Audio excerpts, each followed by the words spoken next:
जय श्री राम।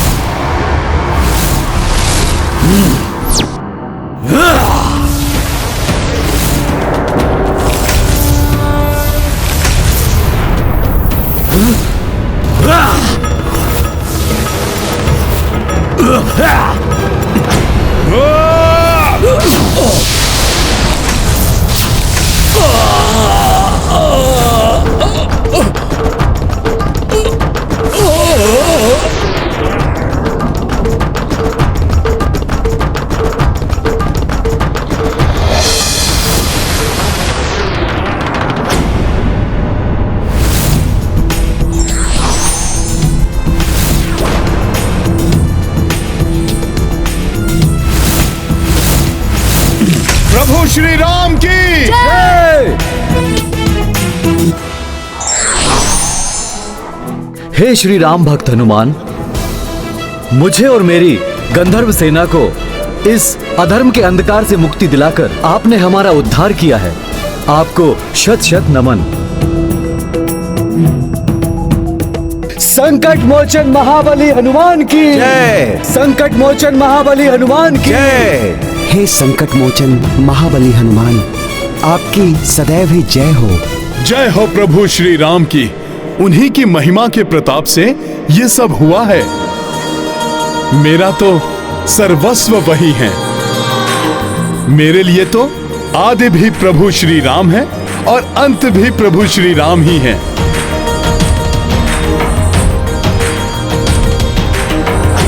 पुनः हृदय में पीड़ा, ये क्या हो रहा है? अयोध्या नरेश प्रभु श्री राम की अधीनता स्वीकार करते हुए मैं कैकई राज्य युद्ध जीत को लौटाता हूँ और कुमार भरत और मैं अपने दोनों गंधर्व राज्य आपको और आपके वीर पुत्र पुष्कल को भेंट स्वरूप उपहार में देता हूँ।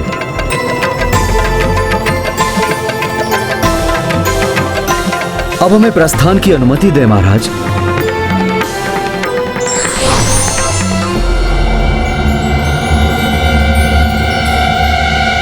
आपको क्या हुआ हनुमान जी? आपको प्रसन्नता होने के स्थान पर आपका मुख मलिन क्यों प्रतीत हो रहा है? ये मुझे क्या हो रहा है? इतनी व्याकुलता क्यों हो रही है?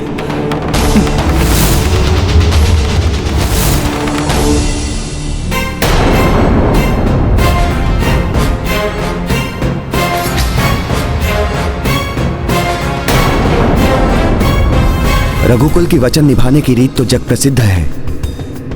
आप अपना वचन निभाइए और मृत्यु दंड दीजिए लक्ष्मण को।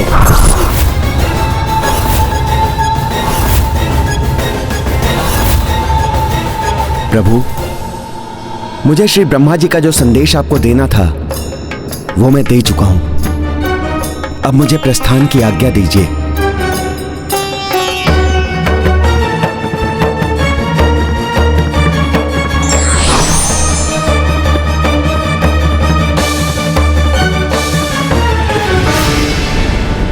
क्या सत्य में श्री राम लक्ष्मण को मृत्यु दंड दे देंगे और कहीं इस मध्य दुर्वासा ऋषि की क्रोध की ज्वाला न भड़क उठे? और यदि हनुमान को इसके बारे में ज्ञात हो गया तो क्या होगा? गंधर्वों से युद्ध समाप्त हो चुका है। हनुमान किसी भी क्षण लौट सकते हैं। ऐसी असहनीय पीड़ा का आभास क्यों हो रहा है मुझे? मेरे हृदय में उत्पन्न हुई इस अपार वेदना का भला क्या कारण हो सकता है? हनुमान जी को अनेक संकटों का सामना करते हुए, उन संकटों का मोचन करते हुए देखा है मैंने, किंतु उनकी आज जैसी अवस्था तो कभी नहीं देखी। हनुमान जी बताइए ना, ऐसा क्या हुआ है जो आपको इतना विचलित कर रहा है?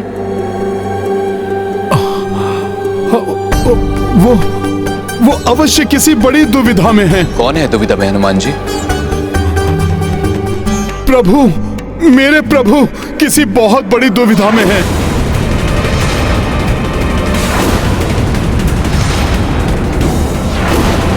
मेरे हृदय की पीड़ा का यही अर्थ है कि मेरे प्रभु का हृदय किसी दुविधा से संतप्त है। भरत भैया, हमें शीघ्र प्रभु के पास अयोध्या लौटना चाहिए।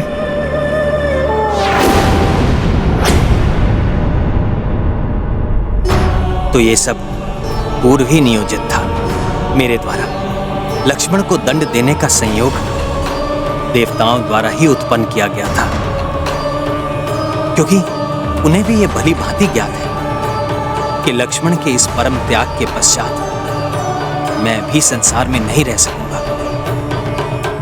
मैं संसार से प्रस्थान करने के लिए ब्रह्मदेव के संदेश की ही प्रतीक्षा कर रहा था, किंतु ये सब इस प्रकार होगा ये ज्ञात नहीं था मुझे। क्या हनुमान मेरे भ्राता पुत्रों और सेना के लौटने के पूर्व ही तुम्हें दंडित कर मुझे इस संसार का परित्याग करना होगा? कदाचित यही उचित है, क्योंकि यदि हनुमान को ज्ञात हुआ तो कदापि वो मुझे जाने नहीं देगा, नहीं देगा जाने। इतना विलंब क्यों हो रहा है? क्या राजा राम के द्वार पर ऋषियों को प्रतीक्षा करवाने की नवीन प्रथा प्रारंभ हुई है यहाँ? भैया, मैं तो आपको दुर्वासा ऋषि के आगमन की सूचना ही देने आया था। वो द्वार पे खड़े आपसे मिलने की प्रतीक्षा कर रहे हैं।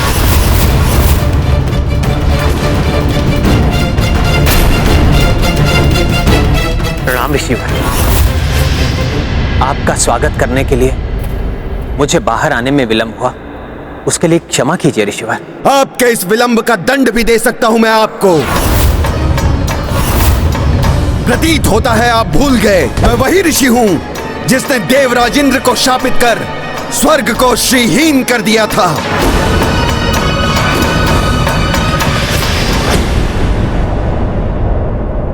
ऐसा क्या अनिष्ट होने जा रहा है जो मुझे इतना व्याकुल, इतना अधीर कर रहा है? ऐसा क्यों प्रतीत हो रहा है जैसे मेरी आत्मा ही मेरे शरीर से विलग होने वाली है? भरत भैया, मेरा धीरज छूट रहा है। एक विचित्र सी चिंता मेरे मन में समा गई है।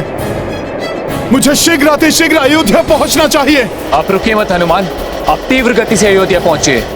हम भी शीघ्र ही पहुंच रहे हैं। अब जब तक मैं प्रभु को अपने नेत्रों से देख नहीं लेता, मेरा हृदय शांत नहीं होगा। हे ऋषिवर, आपका तपोबल तो संसार भर में विख्यात है।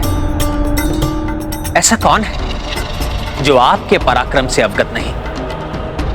विश्वास कीजिए, आपकी अवहेलना का दुस्साहस तो मैं कभी नहीं कर सकता। कुछ विशेष कारण से ही मुझे आपके स्वागत के लिए विलंब हुआ, जिसके कारण भले ही आप मुझे श्राप देकर दंडित कीजिए, किंतु कृपा कर आप मुझसे अपनी सेवा का अवसर मत छीनिए। हमारे निवास को अपने श्री चरणों से शुद्ध कीजिए। आप अवश्य ही अपने अनेक वर्षों के निरंतर तप से क्लांत होंगे, इसलिए सर्वप्रथम आप थोड़ा विश्राम कीजिए। हमारी सेवा स्वीकार कर हमें धन्य कीजिए ऋषिवर। अद्भुत है आप श्री राम, स्वयं भगवान विष्णु के नर अवतार हैं आप। किसी प्रकार का दम्भ लेश मात्र भी नहीं है आप में। वही विनय, दया, निर्मलता एवं मर्यादा है आपके व्यक्तित्व में। और मात्र मेरे जैसे ऋषि पर ही नहीं, अपितु जगत के हर प्राणी में आपका निश्चल प्रेम बरसता है। धन्य तो मैं हो गया प्रभु आपके दर्शन पाकर।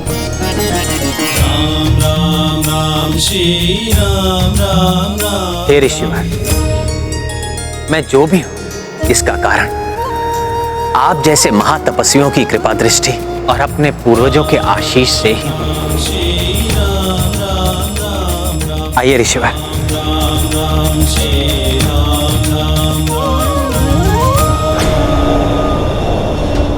अपने प्रभु श्री राम के मंगल चरणों के शुभ दर्शन पाने में अब कुछ ही क्षण शेष हैं। ऋषिवर, हमारे इस अतिथि गृह में आसन ग्रहण कीजिए।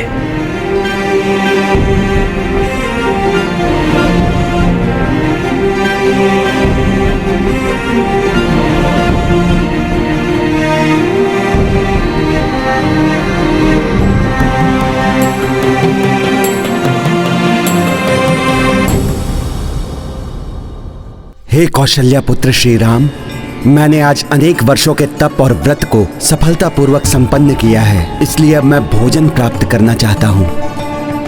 आप मेरे लिए भोजन का आयोजन कीजिए।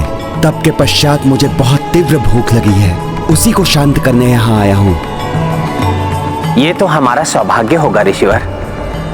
मैं अभी आपके भोजन की व्यवस्था करवा देता हूँ। किंतु श्री राम, मैं वही भोजन करूंगा जो इतने वर्षों की प्रतीक्षा के बाद अपने स्वाद से मुझे संतुष्ट कर दे, मेरे मन को तृप्त कर दे, और ऐसा भोजन तो मात्र पुत्री सीता ही बना सकती है। मैं उन्हीं के हाथों बना भोजन स्वीकार करूंगा।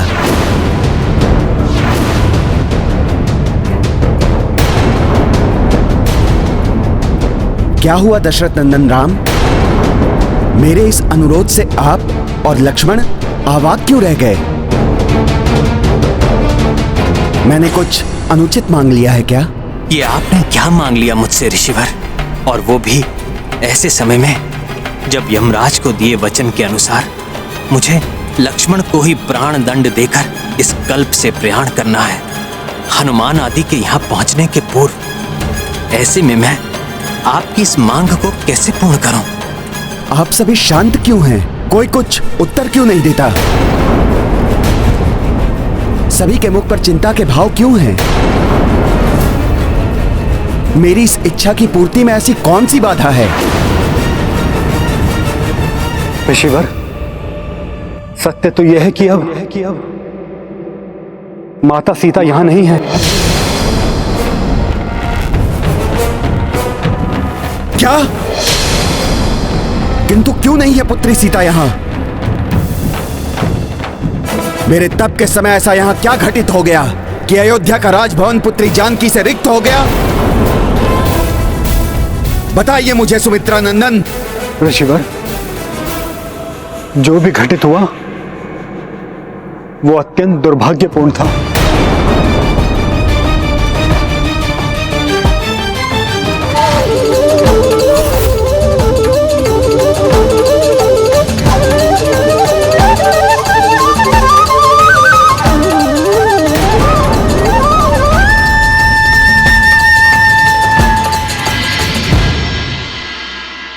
घोर अन्याय हुआ पुत्री सीता के साथ। उस समय मैं यहां उपस्थित होता तो पवित्रता की मूरत पुत्री जानकी के चरित्र पर प्रश्न चिन्ह लगाने वाले उस नीच व्यक्ति को मैं शाप देकर उसी समय भस्म कर देता। किंतु जैसे बीता हुआ कल नहीं लौटता, वैसे ही मेरे मुख से निकले हुए शब्द भी नहीं लौट सकते। अब मैं भोजन तो वही करूंगा जो पुत्री सीता बनाएगी।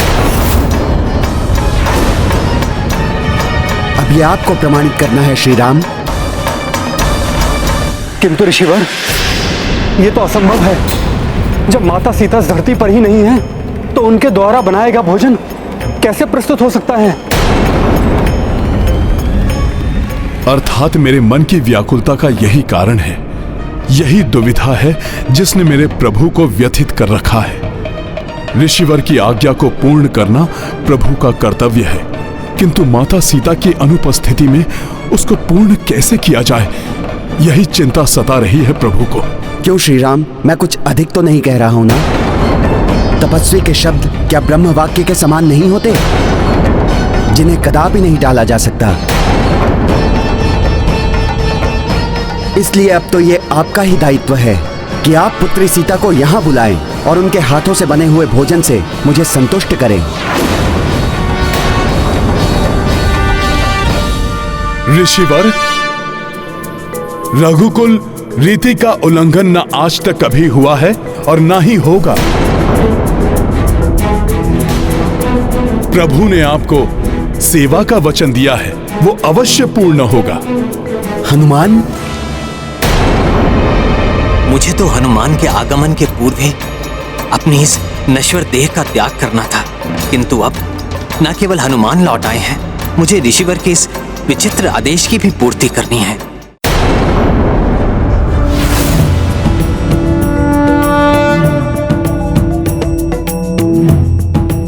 प्रणाम ऋषिवर।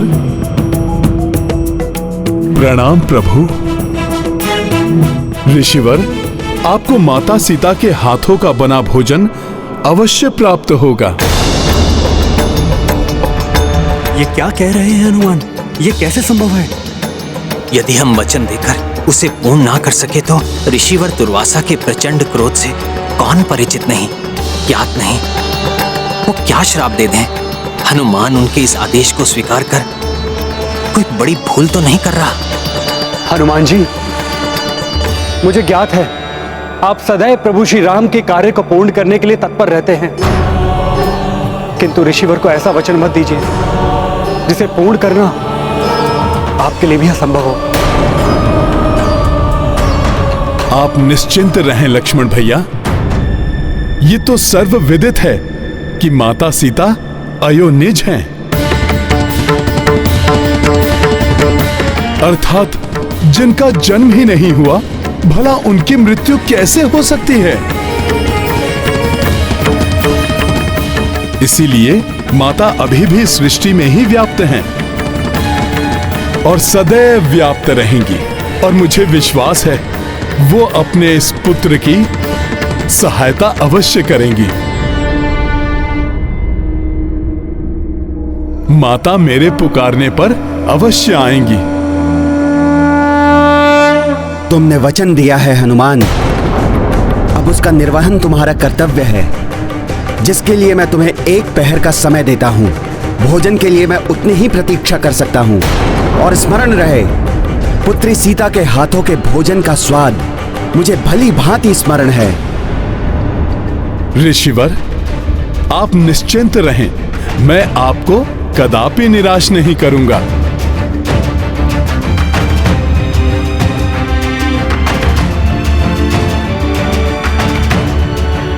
लक्ष्मण भैया, ये कार्य तो आप मुझे अकेले ही करने की अनुमति दीजिए।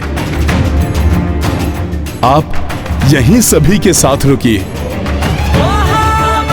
मैं माता के हाथों बना भोजन लेकर शीघ्र ही लौटूंगा।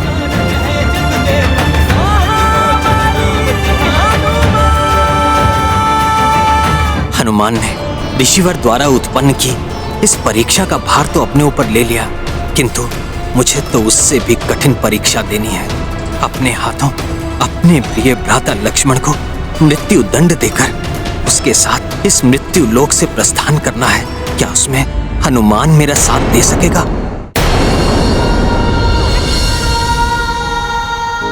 आप सभी लोग यहां से जा सकते हैं। ऋषिवर को माता सीता के हाथों का भोजन ही चाहिए, इसलिए माता ही भोजन तैयार करेंगी। प्रणाम।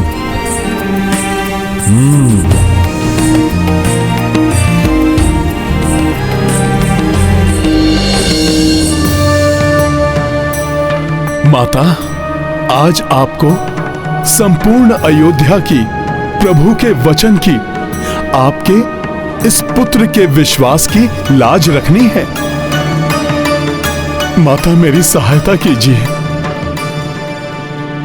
हनुमान अब क्या करने वाले हैं? क्योंकि मुझे भय है, यदि वे समय पर भोजन लेकर नहीं आए तो कहीं ऋषिवर के श्राप के भागी ना बन जाएं। हनुमान ने तो ऋषिवर की बात मान ली, किंतु वो कैसे मेरी सीता के हाथों का बना भोजन लेकर आ सकता है? यदि मेरे दिए हुए समय के अनुसार हनुमान भोजन लेकर उपस्थित नहीं हुए तो मेरे श्राप के कोप से उन्हें कोई रक्षित नहीं कर पाएगा। आज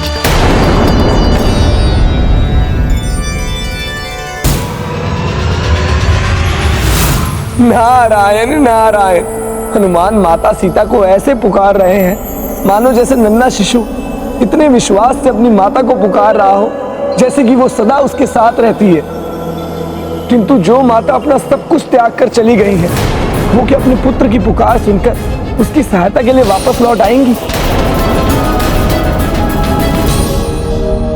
ये है रामायण राम रामचंद्र गुण धाम की सब सुधि जन करिए, कथा श्रवण श्री राम की।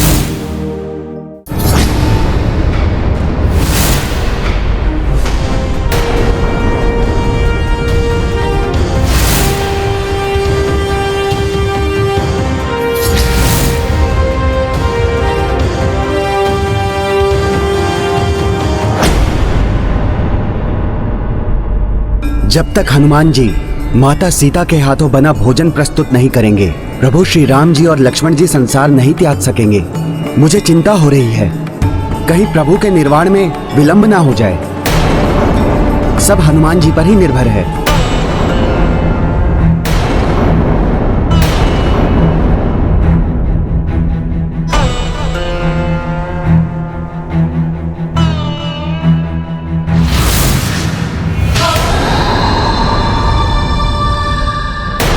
माता, आप यहाँ सभी के कुशल का ध्यान रखने का दायित्व मुझे सौंप कर गई थी।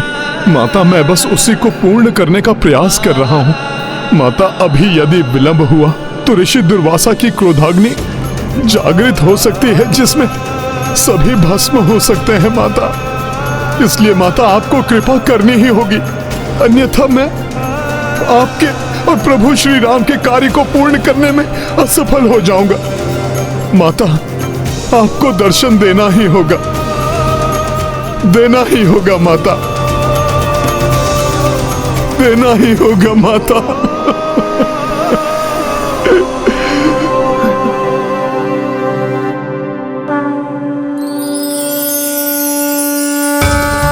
ये मेरे हृदय से ये निर्मल प्रकाश कैसे उत्पन्न हो रहा है?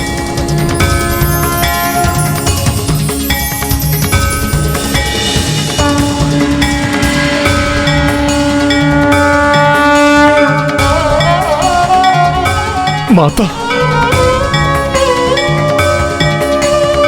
प्रणाम माता।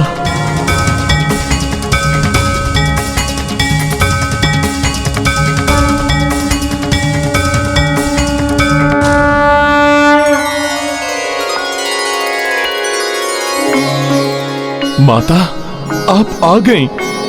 आपने अपने इस पुत्र की लाज रख ली माता। माता, मुझे विश्वास था कि आप अयोध्या पर छाए संकट को दूर करने के लिए अवश्य आएंगे। पुत्र हनुमान, मैं गई ही कहा थी। मैं तो स्वामी के साथ सदैव तुम्हारे हृदय में वास करती हूँ। तुम्हें मेरे हाथों से बनाया भोजन चाहिए। हाँ।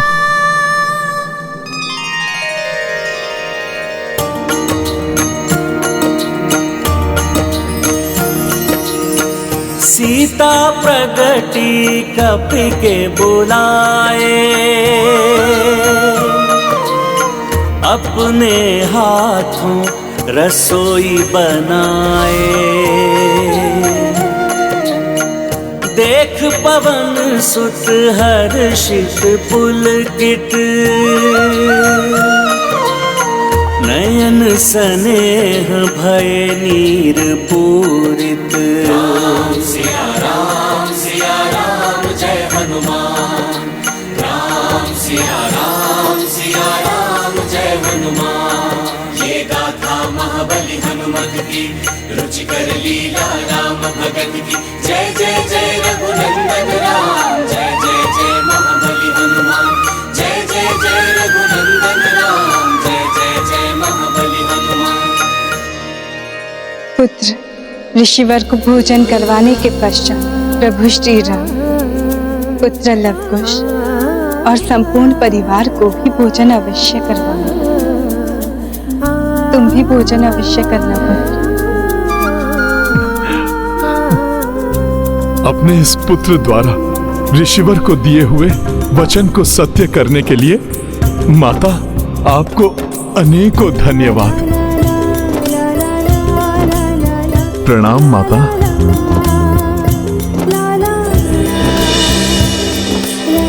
माता, प्रेम का अथाह सागर है आपका हृदय।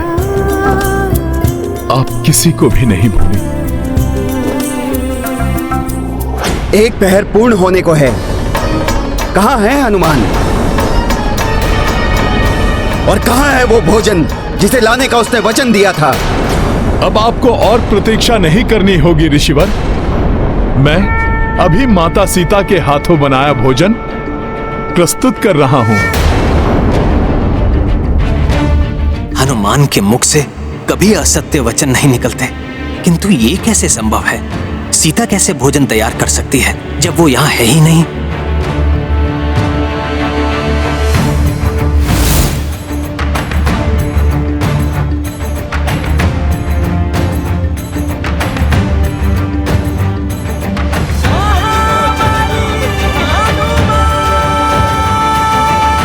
आप सभी मुझे विस्मय से देखते ही रहेंगे या फिर मेरी सहायता भी करेंगे?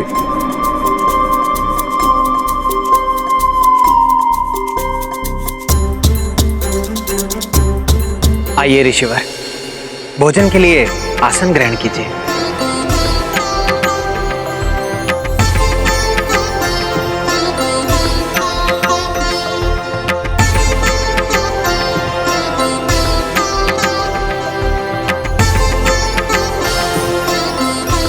हनुमान, भोजन तो तुम अवश्य ले आए हो, किंतु स्मरण रखना मैंने क्या कहा था। मुझे स्वाद में कोई भेद नहीं मिलना चाहिए।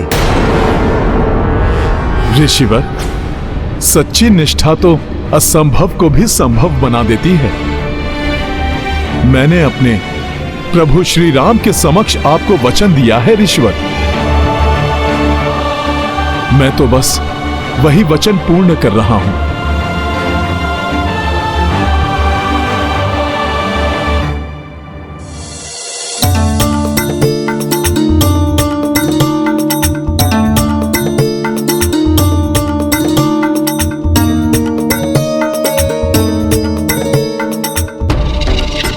हनुमान जी ने अनेकों बार अपनी भक्ति की शक्ति से असंभव कार्य किए हैं, किंतु आज ये माता के हाथों का भोजन प्रस्तुत करना, क्या ये सत्य है?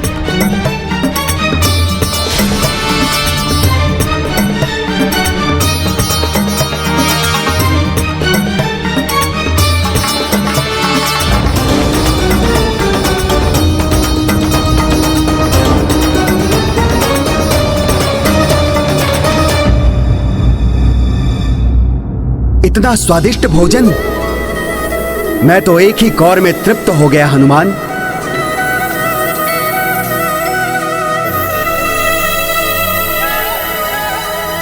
ये तो सत्य में पुत्री सीता के हाथों बना प्रसाद है हनुमान। ये गाथा महाबली हनुमत की, रुचिकर लीला राम भगत की। जय जय जय रघुनंदन राम, जय जय जय महाबली हनुमान।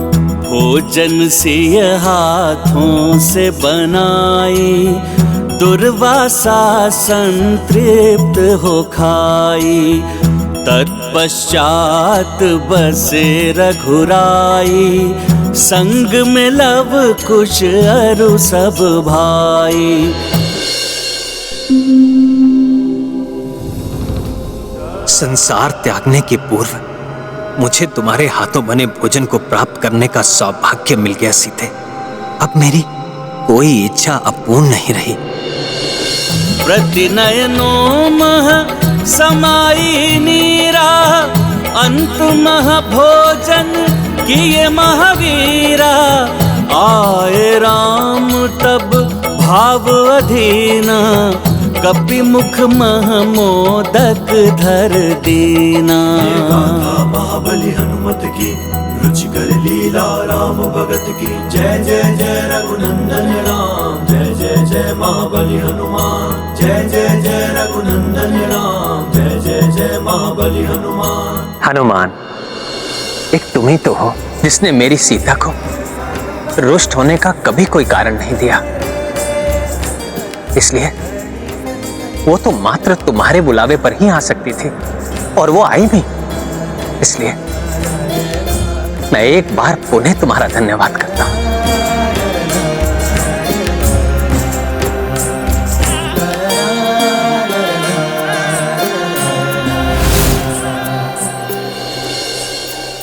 इस असाध्य कार्य को साध्य बनाने के लिए आपका बहुत बहुत धन्यवाद हनुमान। मैं भला धन्यवाद का पात्र कहां? मैंने कहां कुछ किया है? हनुमान, आज तुमने मुझे धन्य कर दिया पुत्र। ऋषिवर, मैंने कहां कुछ किया है? ये सारा भोजन तो माता ने अकेले ही बनाया है। हनुमान, अपने तप से उठने के पश्चात, वर्षों के व्रत के पश्चात, मात्र एक ही इच्छा थी मेरे मन में, पुत्री सीता के हाथों बने भोजन को प्राप्त करना।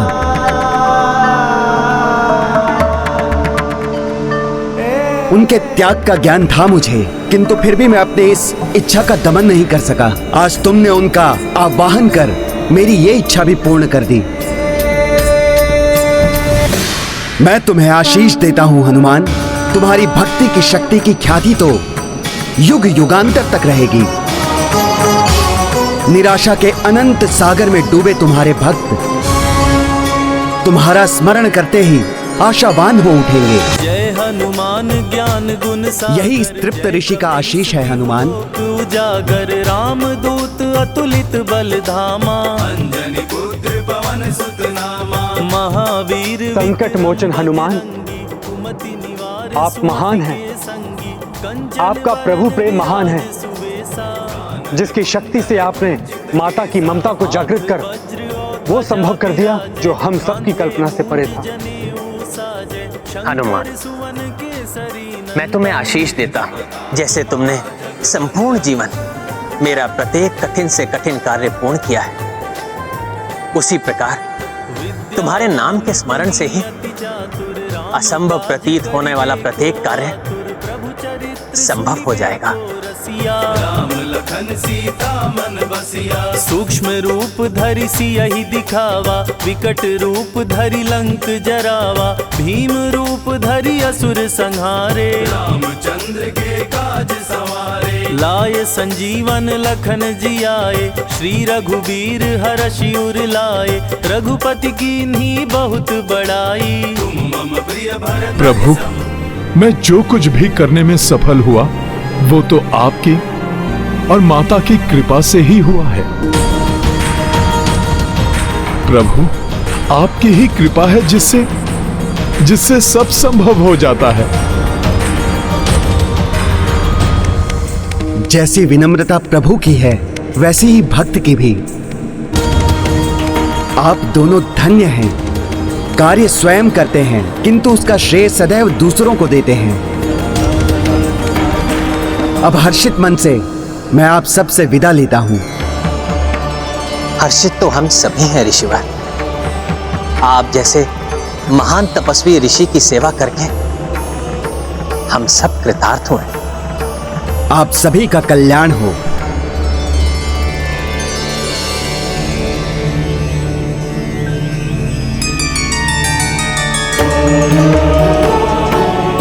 अब आगे का मार्ग मैं स्वयं तय करूंगा। आप सभी लौट जाइए। कल्याण हो।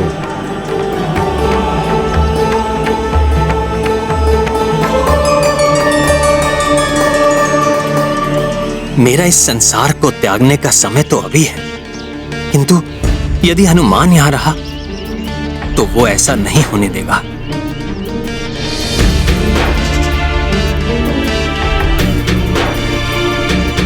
हनुमान, ऋषिवर इतनी लंबी तपस्या के बाद लौट कर आए थे, किंतु अब वो। प्रभु, मैं समझ गया। मैं स्वयं अपने हथेली पर बिठाकर उनके आश्रम तक छोड़ आऊंगा। प्रणाम प्रभु।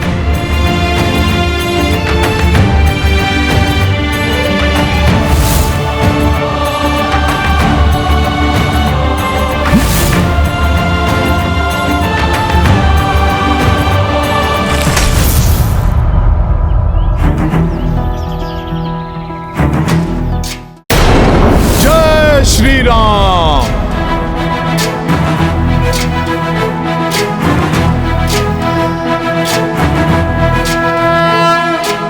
प्रणाम ऋषिवर।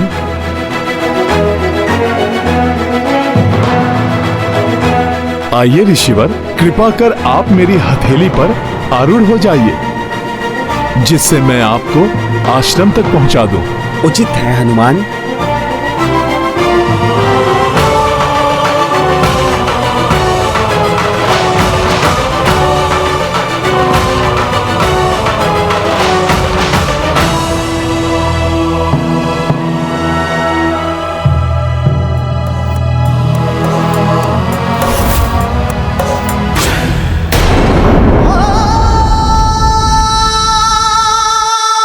भैया, ऋषिवर का सत्कार तो पूर्ण हुआ। अब मैं अपने दंड के लिए प्रस्तुत हूं।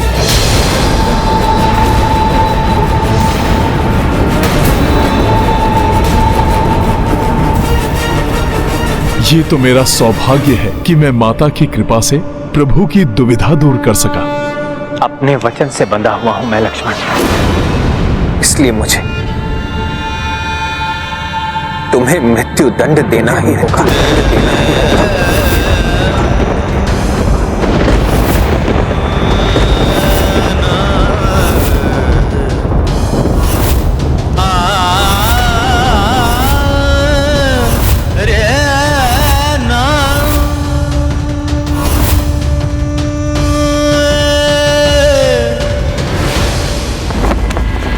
हमारी अनुपस्थिति में इतना कुछ घटित हो गया और हमें आभास तक नहीं हुआ।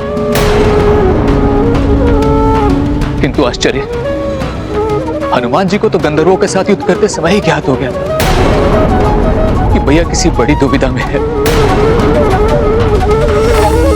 हाँ भैया, वहां हनुमान को देख के ऐसा प्रतीत हो रहा था मानो जैसे वे भीतर ही भीतर टूट रहे हैं।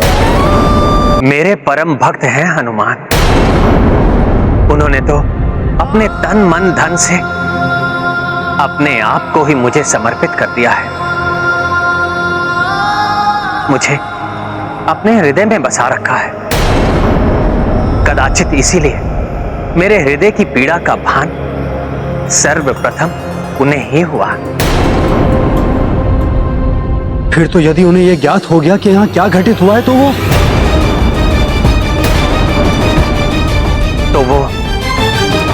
मेरे भूमि लोक को त्यागने के पूर्व ही दुख से बिखर जाएंगे। इसलिए हम ये बात अभी हनुमान के समक्ष नहीं कर सकते।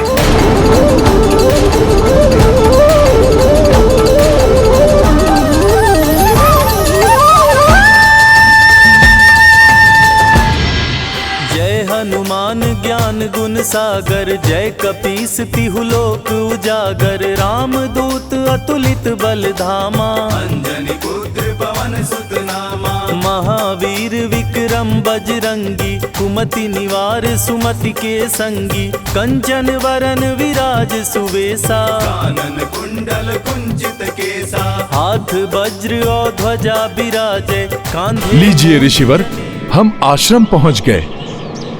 आप धन्य हैं हनुमान। आपके प्रभु के प्रति आपकी भक्ति देखकर मैं अत्यंत आनंदित हूं, प्रभावित हूं। किंतु स्मरण रहे, अपनी इस भक्ति और अपने इस प्रभु प्रेम की भावना को अपने कर्तव्य और विधि विधान के मार्ग में मत आने देना। इसी में तुम्हारे प्रभु की और तुम्हारी मर्यादा निहित है हनुमान। ये अत्यंत महत्वपूर्ण ज्ञान है हनुमान। इसे सदैव अपने हृदय में रखना। धन्यवाद ऋषिवर, मैं आपके ये वचन कभी नहीं भूलूंगा। अब आप मुझे आज्ञा दीजिए ऋषिवर। प्रणाम। कल्याण हो, सदैव तुम्हारा कल्याण हो राम भक्त हनुमान। जय श्री राम। ऋषिवर ने अचानक मेरी भक्ति, मेरी प्रभु प्रेम की भावना को मेरे कर्तव्य पालन से क्यों जोड़ दिया, जैसे वो एक दूसरे के विरुद्ध आने वाले हों। कारण जो भी हो, ऋषिवर द्वारा दिया ज्ञान सादर स्वीकार करना ही मेरा धर्म है। हाँ, यदि हनुमान को तनिक भी आभास हुआ तो वो मुझे लक्ष्मण को दंडित कर मुझे उसके साथ भूलोक से प्रस्थान कभी नहीं करने देगा। हनुमान ही नहीं भैया, ये तो हम भी नहीं करने देंगे आपको। हमें पीछे छोड़कर आपको हम कहीं नहीं जाने देंगे भैया।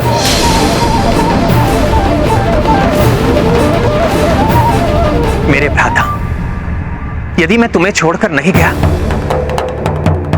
तो अयोध्या की प्रजा का ध्यान कौन रखेगा? नहीं भैया नहीं, अब इस प्रकार बार बार हम दोनों को अकेला छोड़कर नहीं जा सकते। आपके वनवास के समय आपने जो हमारे साथ किया, हम वो पुनः होने नहीं दे सकते। हाँ भैया, उस समय तो मैं आपका आदेश मानकर लौट आया था, किंतु यदि इस बार ऐसा हुआ तो मैं आपके आदेश का उल्लंघन करूंगा।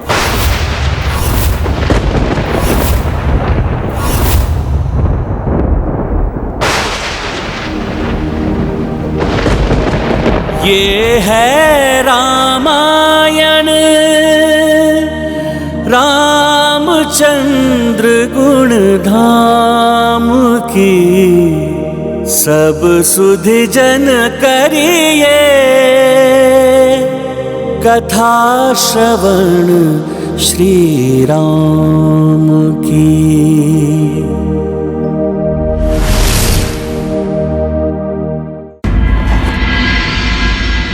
यदि हनुमान को तनिक भी आभास हुआ तो वो मुझे लक्ष्मण को दंडित कर मुझे उसके साथ भूलोक से प्रस्थान कभी नहीं करने देगा। हनुमान ही नहीं भैया, ये तो हम भी नहीं करने देंगे आपको। हमें पीछे छोड़कर आपको हम कहीं नहीं जाने देंगे भैया। मेरे भ्राता, यदि मैं तुम्हें छोड़कर नहीं गया तो अयोध्या की प्रजा का ध्यान कौन रखेगा? नहीं भैया नहीं, अब इस प्रकार बार बार हम दोनों को अकेला छोड़कर नहीं जा सकते। आपके वनवास के समय आपने जो हमारे साथ किया, हम वो पुनः होने नहीं दे सकते। हाँ भैया, उस समय तो मैं आपका आदेश मानकर लौट आया था, किंतु यदि इस बार ऐसा हुआ तो मैं आपके आदेश का उल्लंघन करूंगा। जब आप वनवास में थे तब भ्राता भरत नंदीग्राम में स्थित हो गए। शोकाकुल माताओं को अश्रु बहाते हुए, भाभी माओं को वियोग के दुख में घुलते हुए इस सुनसान राजमहल में मैंने अकेले देखा है। अब एक बार फिर से मैं वो कष्ट सहन नहीं कर सकता। भैया, पिछली बार तो हनुमान ने मुझे अपने प्राण त्यागने से रोक लिया, किंतु इस बार मुझे हनुमान भी नहीं रोक पाएंगे।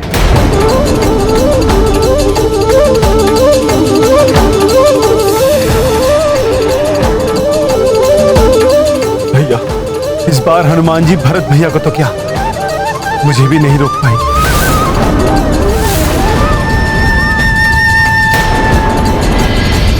मैंने प्रभु श्री राम के भूलोक त्यागने का संयोग उत्पन्न तो कर दिया है, किंतु उन्हें और उनके भ्राताओं को इस स्थिति में देखकर मुझे ऐसा प्रतीत हो रहा है कि मैंने उन्हें बहुत बड़ी कठिनाई में डाल दिया है।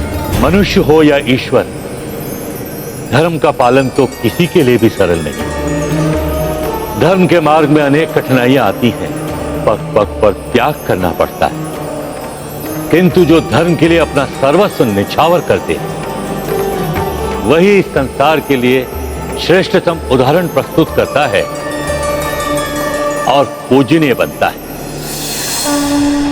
ऋषिवर दुर्वासा को सकुशल उनके आश्रम पहुंचाकर मैंने प्रभु का कार्य तो कर दिया, फिर भी मेरा मन इतना अशांत क्यों है? क्या उसका संबंध ऋषि दुर्वासा के द्वारा कहे गए वचनों से तो नहीं? अनायास ऐसा आभास हो रहा है जैसे प्रभु मुझसे दूर जा रहे हैं। कदाचित प्रभु के दर्शन पाकर ही मेरा चित्त शांत होगा। हमें जो भी निर्णय लेना है हनुमान के यहाँ पहुंचने के पूर्व ही लेना, क्योंकि अब वो आते ही होंगे। भ्राता भारत, एक राजा विहीन राज्य तो पिता विहीन परिवार के समान होता है। मेरे और लक्ष्मण के प्रस्थान के पश्चात अयोध्या को तुम्हारी आवश्यकता होगी।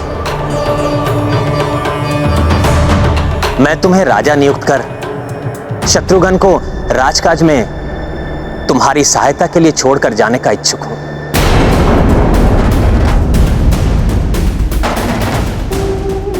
भैया कृपया ऐसा ना करें। आप जो भी निर्णय ले हमें अपने साथ रखें। आपके बिना तो प्राण विहीन हो जाएंगे भैया, हम राजधर्म नहीं निभा सकेंगे।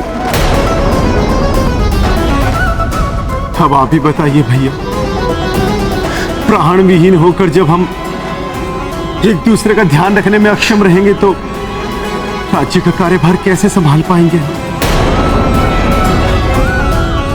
इससे उत्तम तो यही होगा भैया कि आपकी आज्ञा ना मानने के दंड स्वरूप लक्ष्मण के समान हम दोनों को भी मृत्यु दंड दे दीजिए।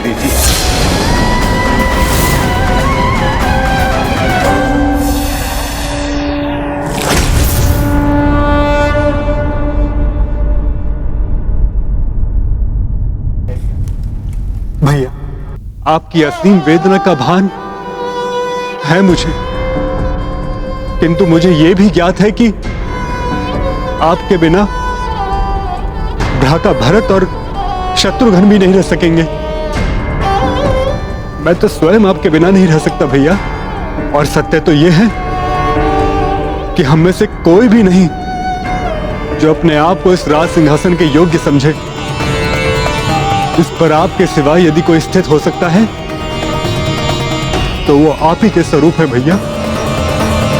अब इस राज सिंहासन पर लवकुश का अधिकार। मेरी भी यही मान्यता है भैया। आपके पुत्र योग्य है, पराक्रमी है। युद्ध भूमि में उन दोनों के पराक्रम के हम साक्षी। बुद्धि, विवेक, ज्ञान सब में परिपूर्ण है वे। आपके बाद यदि इस सिंहासन पर कोई बैठने योग्य है तो केवल वही है भैया।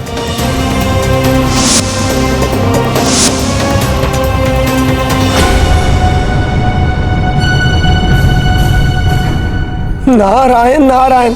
प्रभु और उनके भ्राता तो विचार विमर्श में खोए हैं। समय बीतता जा रहा है, कहीं इस बीच हनुमान लौटकर उनकी वार्तालाप ना सुन ले, उन्हें ज्ञात ना हो जाए कि निकट भविष्य में क्या होने वाला है। अन्यथा वही होगा जिसका भय हमें नहीं स्वयं प्रभु श्री राम को भी था। देवर्षि नारद, हनुमान को जितना मैं समझता हूँ उसके अनुसार तो प्रभु के भूलोक त्यागने का विचार सुनकर वो प्रभु प्रेम में बह जाएंगे और ऋषि दुर्वासा की बात तो क्या, वो सब कुछ भुला बैठेंगे। क्योंकि जब वो गंधर्वों से युद्ध कर रहे थे और यमराज ने ब्रह्मदेव का संदेश प्रभु श्री राम तक पहुंचाया था, तब उनके आभास मात्र से ही हनुमान की क्या स्थिति हुई थी वो हम सब में से किसी से छिपी नहीं है। अब जब हम सब ने निश्चय कर ही लिया है तो हमें लवकुश के राज्य अभिषेक की तैयारी करनी चाहिए।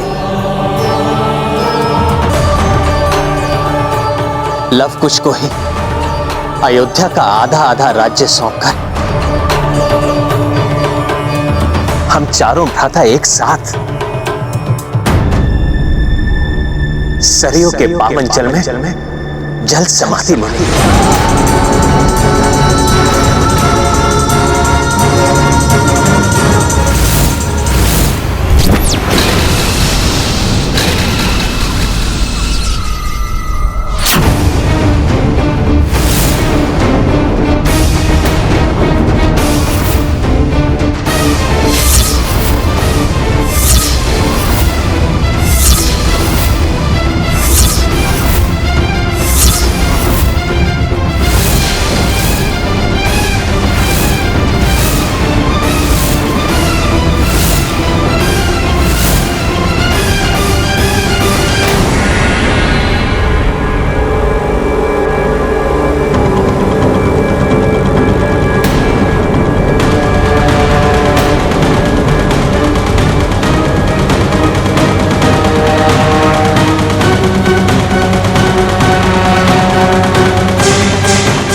हनुमान जी ने अवश्य सब कुछ सुन लिया है। अब क्या होगा, क्या करेंगे हनुमान? अपने इस भोले भक्त हनुमान को मैं कैसे समझा सकूंगा?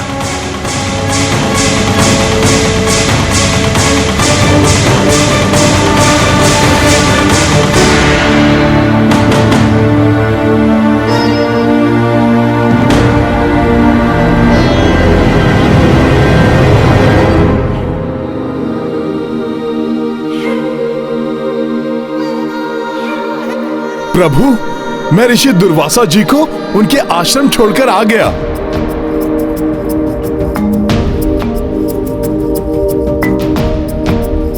किंतु प्रभु, जब मैं लौटा तो आप सब लोग इतने चिंतित क्यों थे?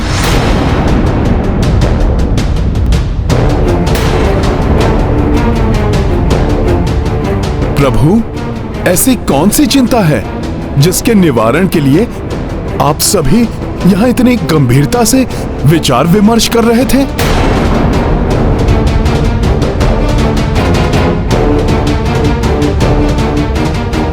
हनुमान जी, हम तो बस लव कुश के भविष्य के बारे में बातें कर रहे थे। जिनके भविष्य के विषय में हम निर्णय ले रहे हैं, बहुत समय से उनके दर्शन नहीं हुए।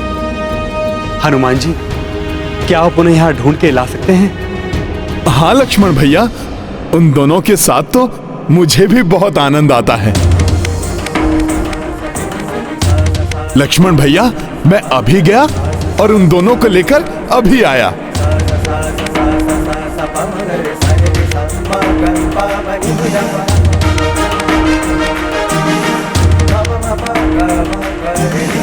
हमारा संपूर्ण परिवार हनुमान का ऋणी है। उससे ये बात अधिक समय तक छिपाना उचित नहीं है कि हम चारों भ्राता इस संसार का परित्याग करने वाले हैं। अभी तो उसे इस बात का ज्ञात नहीं है, किंतु कभी ना कभी तो अवश्य होगा। तब एक साथ दुखों का पहाड़ नहीं टूट पड़ेगा उन पर। अब जब हम निर्णय ले ही चुके हैं, तो आप तीनों लव कुश को समझाकर उन्हें उनके राज्य अभिषेक के लिए तैयार कीजिए। मैं हनुमान को बताने का, उसे समझाने का प्रयास करूंगा, जिससे वो धैर्यपूर्वक मेरा जाना स्वीकार कर सके। यह संभव कार्य केवल एक ही स्थान पर संभव हो सकता है। मैं हनुमान को वहीं लेकर जाऊंगा।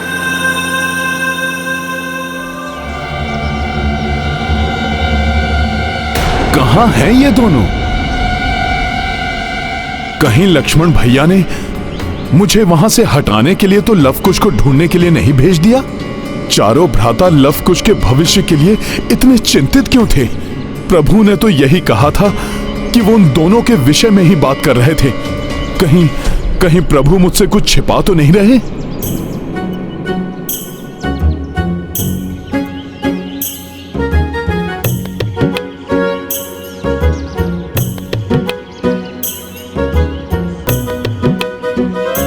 यहां मेरा पीछा कौन कर रहा है? अवश्य ये तो लव कुश ही हैं।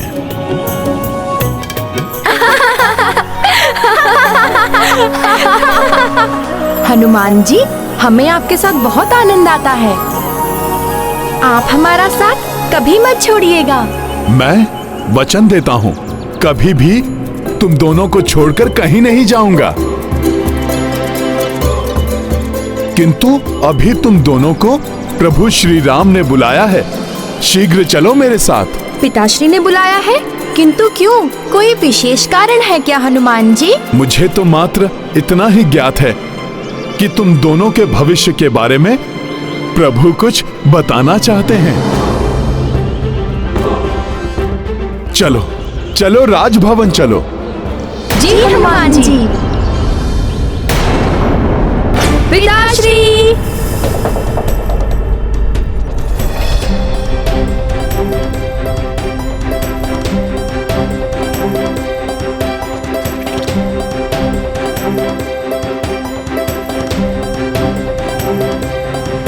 ये लीजिए प्रभु, मैं ले आया लव कुश को।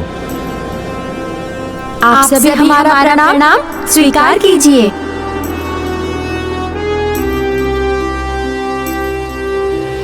पिताश्री, बताइए, आपने हमें किस लिए बुलाया है? किसी शत्रु को पराजित करना है क्या? हम युद्ध के लिए तैयार हैं। आज्ञा दीजिए।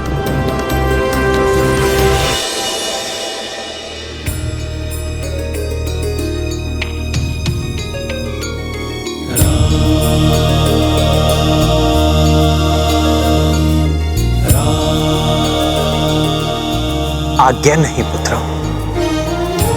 ये तो एक पिता का अनुरोध मात्र है। मुझे आशा है कि तुम मेरी बात समझोगे, उसे टालोगे नहीं।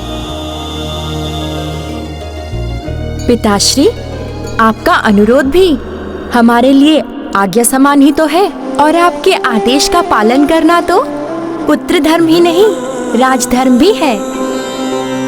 आप आदेश दीजिए पिताश्री, आप जो कार्य देंगे हम उसे अवश्य पूर्ण करेंगे।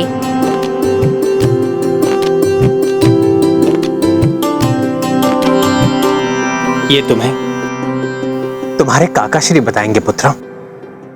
मुझे अभी एक अन्य महत्वपूर्ण कार्य करना है।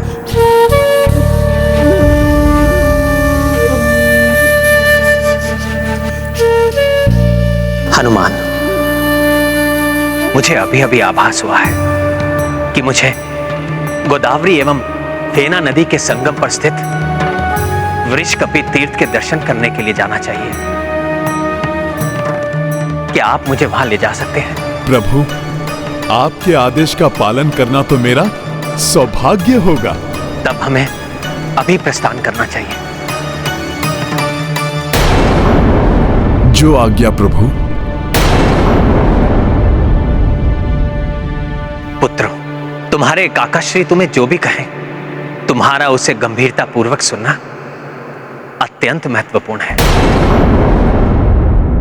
प्रभु श्री राम ने हनुमान को बताने के लिए उचित स्थान चुना है। वृषकापि तीर्थ जाकर कदाचित हनुमान अपने अस्तित्व का गूढ़ रहस्य भली भांति समझ सके।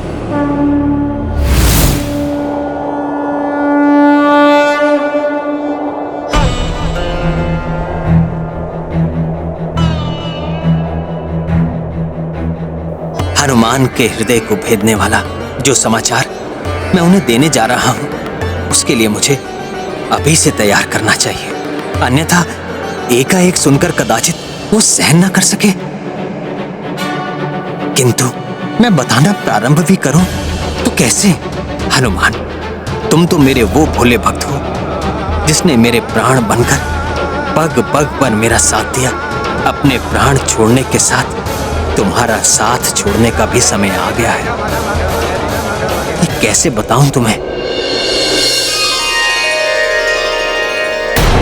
प्रभु, आपसे एक बात पूछूं? अवश्य हनुमान। कुछ ऐसी बात करो हनुमान जिससे ये हृदय विदारक समाचार तुम तक पहुंचाना मेरे लिए सरल हो जाए। मुझे ऐसा क्यों प्रतीत हो रहा है कि जैसे मैं यहाँ प्रभु पूर्व में भी कभी आया हूं, किंतु कब और क्यों उसका स्मरण नहीं है मुझे।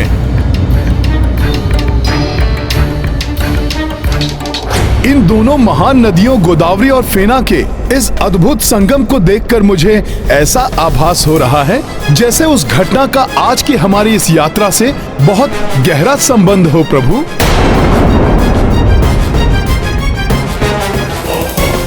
प्रभु, बड़ी विचित्र बात है, ऐसा आभास क्यों हो रहा है मुझे? प्रभु बताइए ना। हनुमान, तुम्हें जो आभास हो रहा है वो उचित है।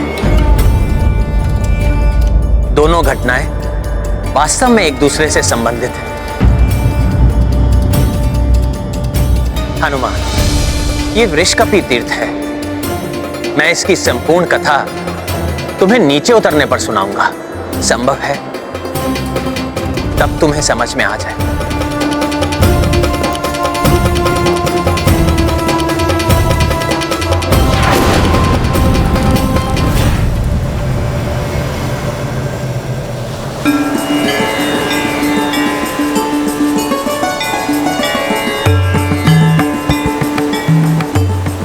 हनुमान, जैसा तुम्हें ज्ञात है, ये गोदावरी एवं फेना नदियों का पावन संगम है।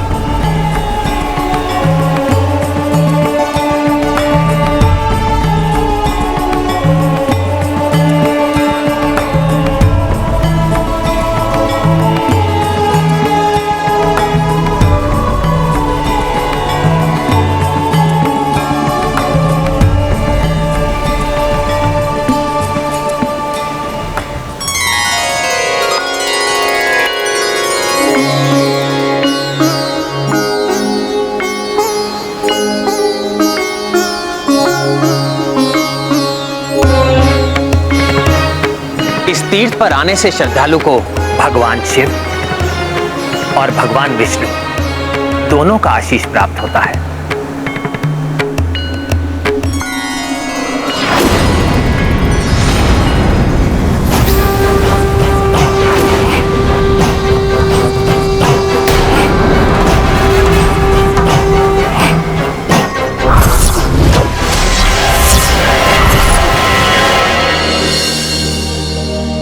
ये है रामायण, रामचंद्र गुण धाम की, सब सुधि जन करिए कथा श्रवण श्री राम की।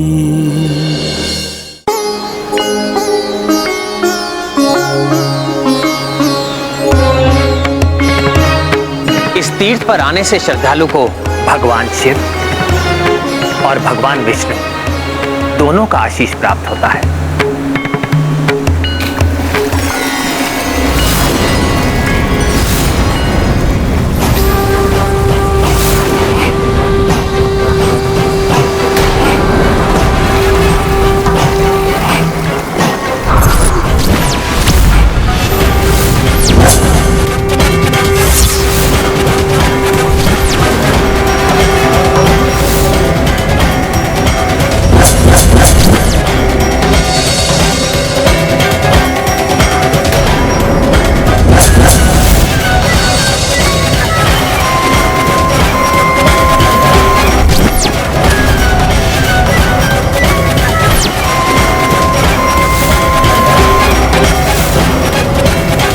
ये भगवान विष्णु और भगवान शिव की छवि वाले कौन हैं और ये मेरे समान क्यों दिखाई दे रहे हैं?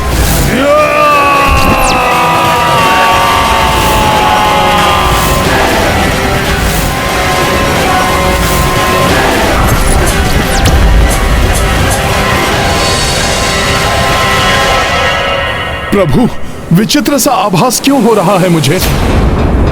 श्री हरि, भोले बाबा एवं मेरा स्वयं का मिला जुला रूप क्यों दिखाई दे रहा है मुझे?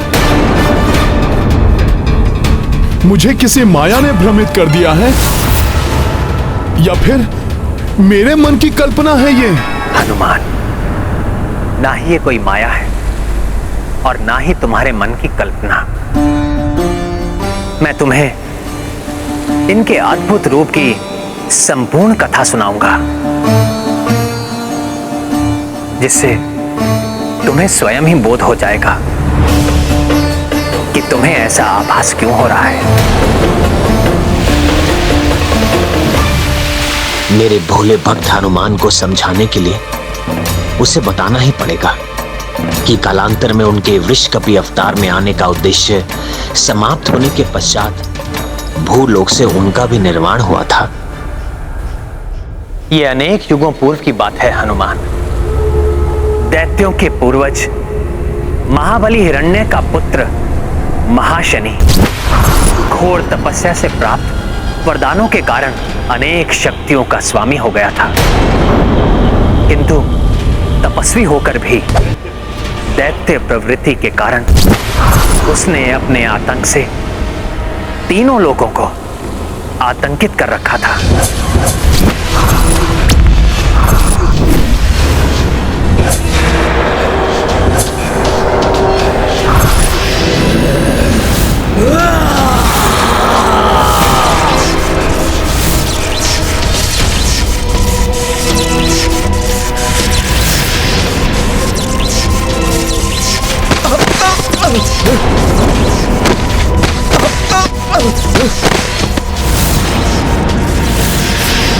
मेरी सेना का अंत कर दिया दैत्यराज महाशनि।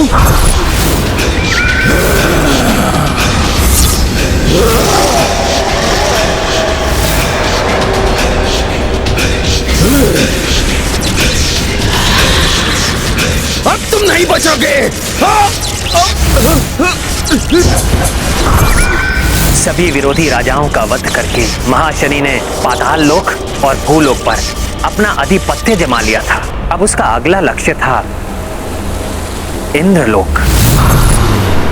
प्रभु, क्या वो इतना शक्तिशाली था कि देवताओं से भी युद्ध कर सके? उसे विश्वास था कि उसकी शक्ति के समक्ष देवता नहीं टिक पाएंगे, इसलिए इंद्रलोक पर आक्रमण करने के लिए वो एकाकी ही जा पहुंचा। उसके एक भयानक गर्जन से देवताओं के हृदय भी कंपित हो उठे। देवराज इंद्र,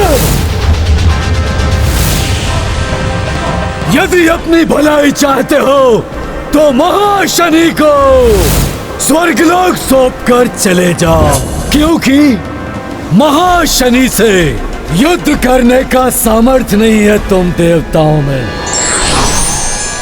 मूर्ख महाशनि!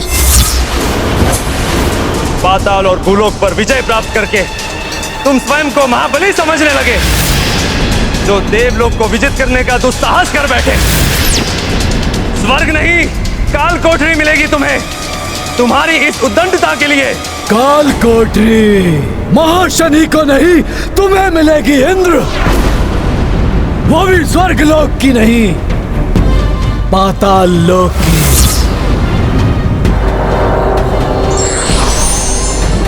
अच्छा है जो तुम सब भी आ गए देवों।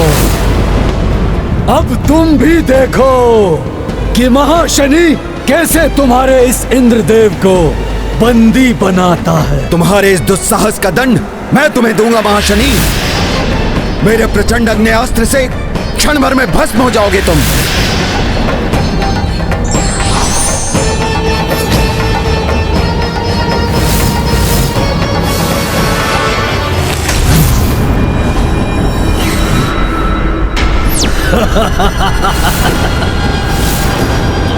अग्निदेव, तुम्हारा अग्न्यास्त्र मेरा कोई अहित नहीं कर सकता।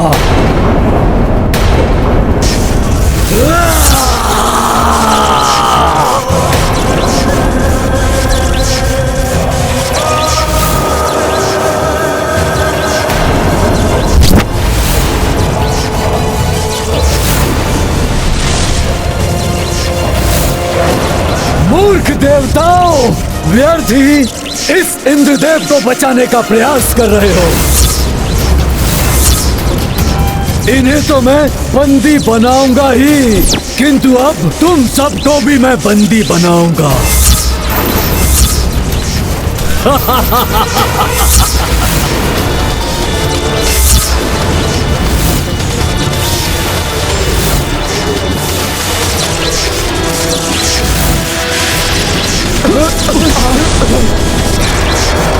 महाशनि!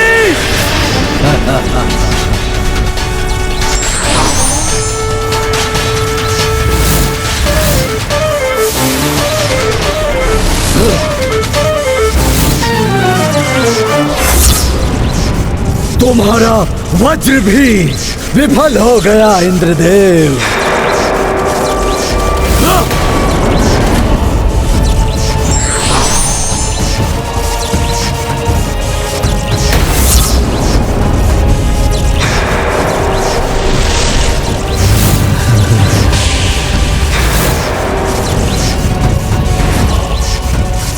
छोड़ दो मुझे, छोड़ दो।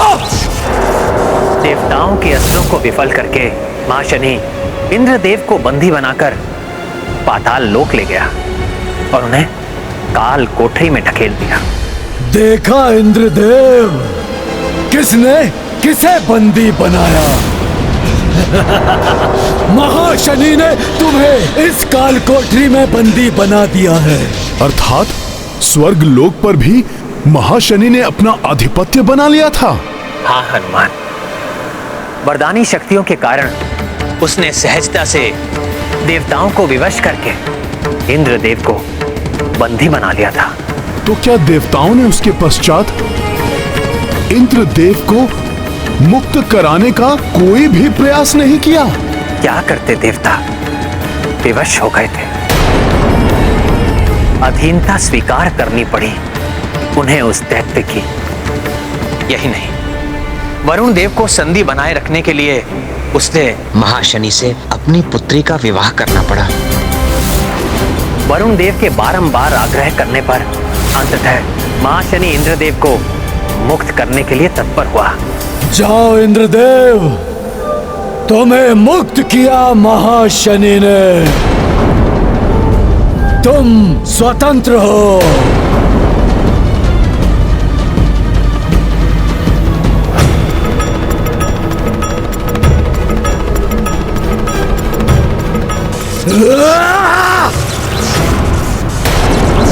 सुनो देवराज इंद्र, तुम्हें मुक्त किया है मैंने, स्वर्ग को नहीं।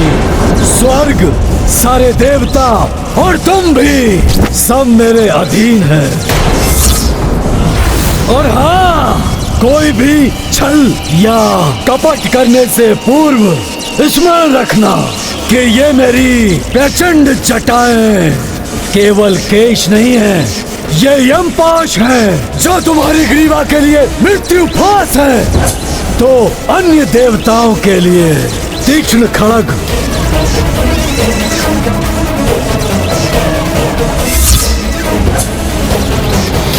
प्रभु, महाशनि ने तो इंद्र आदि देवताओं को अपने अधीन कर लिया। प्रभु, किंतु ये सब उस अद्भुत रूप से कैसे जुड़ा है जिसका आभास मुझे हुआ था? मैं वही बताने वाला हूं हनुमान। जब इंद्रदेव की पत्नी देवी सची ने परास्त हुए इंद्रदेव की दशा देखी तो उनसे रहा नहीं गया। वो ब्रह्मा जी से इसका उपाय पूछने के लिए ब्रह्मलोक जा पहुंची। तब उन्हें ब्रह्मा जी से ज्ञात हुआ कि महाशनि को वरदान प्राप्त है कि उसका वध ऐसी महाशक्ति के हाथों ही हो सकता है जो एक साथ महादेव शिव एवं श्री हरि विष्णु देव की शक्ति से उत्पन्न हुआ हो। इसीलिए देवताओं के शक्ति प्रहार का उस पर कोई भी प्रभाव नहीं पड़ रहा था।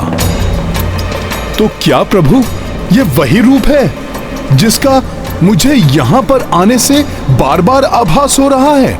महाशनि के वरदान के बारे में ज्ञात होने के पश्चात देवी सची इंद्रदेव को साथ लेकर इसी गोदावरी एवं फेना नदी के संगम पर आई और यहाँ आकर उन दोनों ने श्री हरि नारायण एवं महादेव की प्रसन्नता के लिए घोर तप किया। वर्षों के कठोर तप के पश्चात महादेव एवं श्री हरि ने उन्हें वरदान देने का निश्चय किया।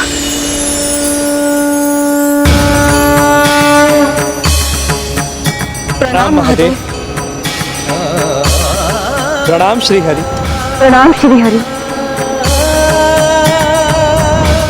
इंद्रदेव, देवी शची, आपके कठोर तप से हम प्रसन्न हुए। अतः आप दोनों तपस्या का फल प्राप्त करने के लिए अधिकारी हो गए हैं। कहिए, क्या वरदान चाहिए आपको? दुष्ट दैत्यराज महाशनि का अंत और उसकी मृत्यु से स्वर्ग आदि तीनों लोकों में शांति। तथास्तु।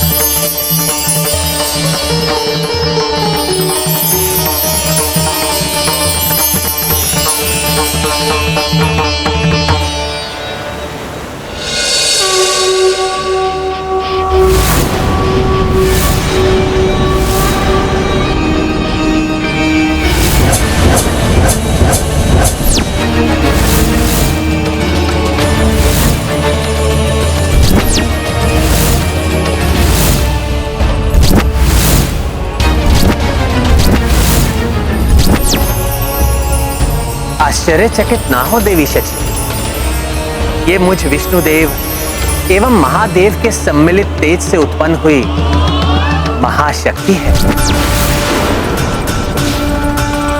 इसे जगत वृषकपि के नाम से जानेगा।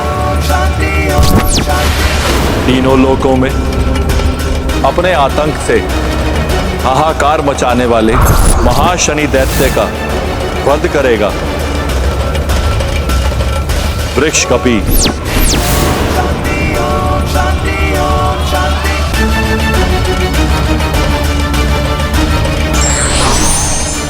हे महाबलशाली वृषकपि, दुष्ट दैत्यराज महाशनि का अंत करके हम सब पर उपकार कीजिए एवं तीनों लोग को उनके आतंक से मुक्ति दिलाई।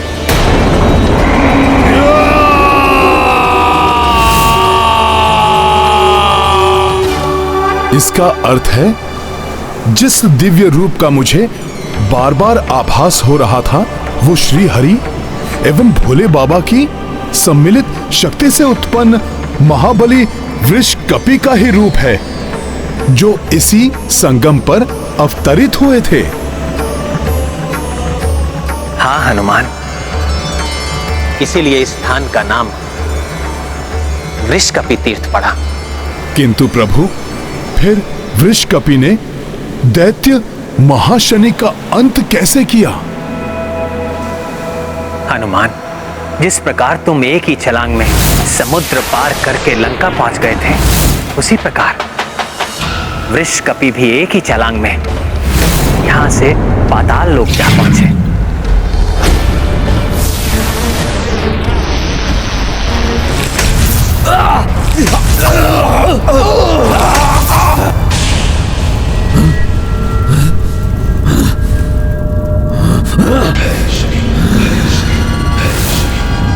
पाताल लोक में ये भूकंपन, ये धरती का फटना किसने किया होगा? ये दुस्साहस महाशनि!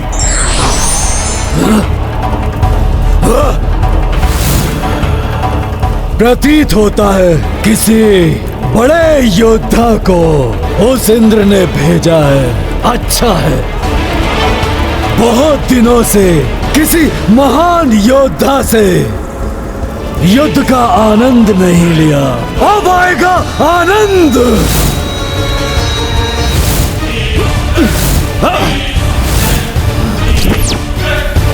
तुम जो भी हो, तुम्हारी मृत्यु तुम्हें यहां खींच लाई है।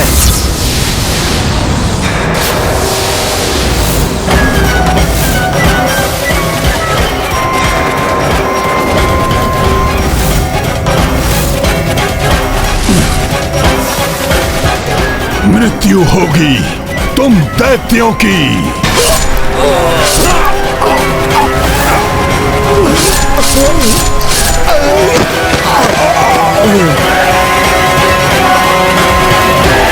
महाशनि नहीं है इनमें।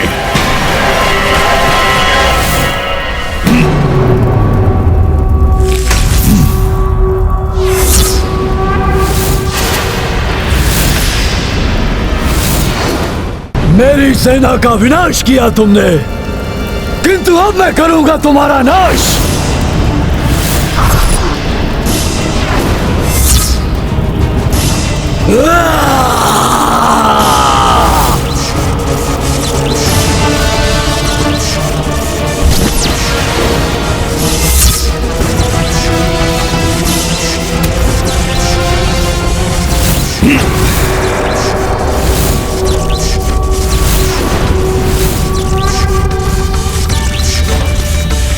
महाशनि, नाश तो होगा तुम्हारा, सर्वनाश होगा। ये कौन है जिसने मेरी जटाओं को इस प्रकार पकड़ लिया है?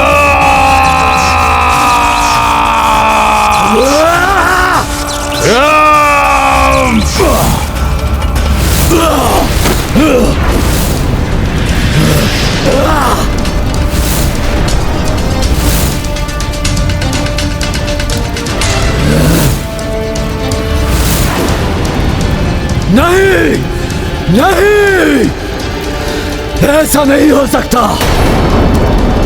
मैं तुम्हें जीवित नहीं छोड़ूंगा।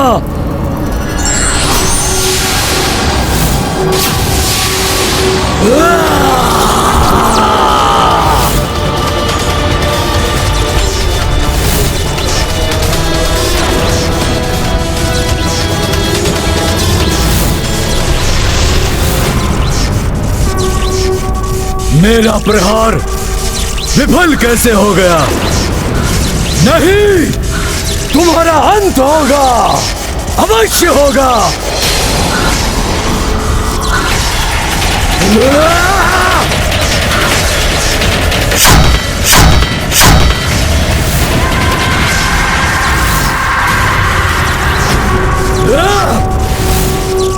मेरी इन प्रचंड जटाओं को छोड़ दो। आज से पूर्व तो कोई ऐसा नहीं कर पाया। मेरी इन जटाओं ने बड़े बड़े बलवानों को भेद दिया है, किंतु ये कैसे इन्हें पकड़ रहा है? कौन ये? मृत्यु हूं मैं तुम्हारी। नाम है वृक्ष कपी। अब होगा आरंभ तुम्हारे अंत का।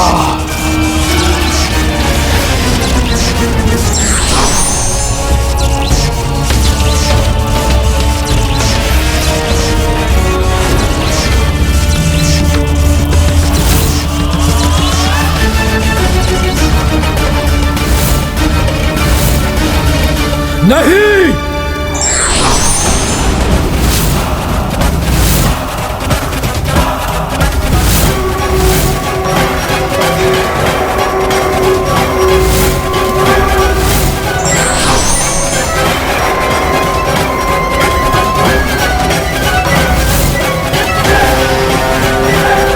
नहीं, ऐसा नहीं हो सकता। मेरी मृत्यु नहीं हो सकती। मुझे कोई नहीं मार सकता।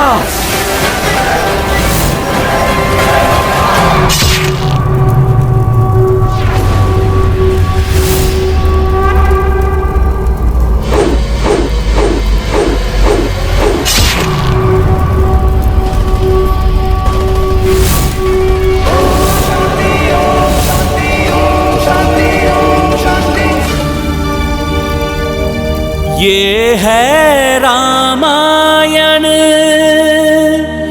रामचंद्र गुण धाम की। सब सुधि जन करिए कथा श्रवण श्री